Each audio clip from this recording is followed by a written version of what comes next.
On today's episode, I'm going to be showing you guys how to make your own homemade Nutella.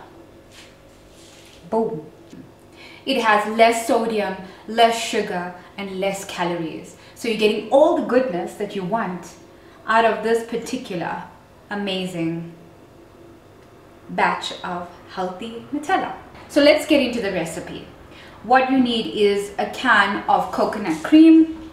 As you can see, we've got some coconut cream, and you're going to need dark chocolate discs. Now I prefer 70%. I just want to show you guys. Whoops.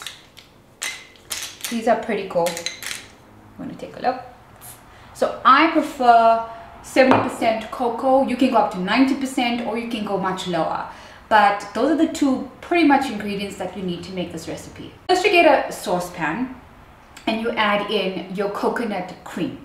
Okay, add the full tin, or you can add 300 mils, or make a small batch if you'd like. Add that in and then let it boil on medium heat.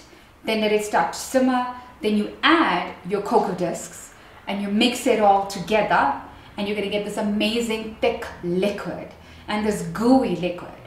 You're gonna take that off the stove, let it cool for a little bit, and then you're gonna pour it into your beautiful jar of your homemade low-calorie Nutella recipe. Pour that in and then let it cool down to about room temperature, and then close the lid. Or you can use it immediately to spread on toast, or however you'd like, or even just take a little scoopful and eat that.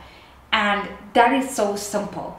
It is healthier. It has healthier fats, which is the coconut chains found in coconut, right?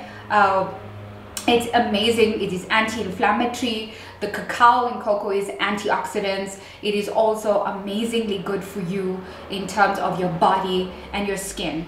So here's your simple recipe on how to make your own homemade low-calorie Nutella recipe. If you've liked this recipe, click on my channel, like it, comment, let me know your thoughts if you tried it at home, and subscribe, guys. Subscribe to my channel.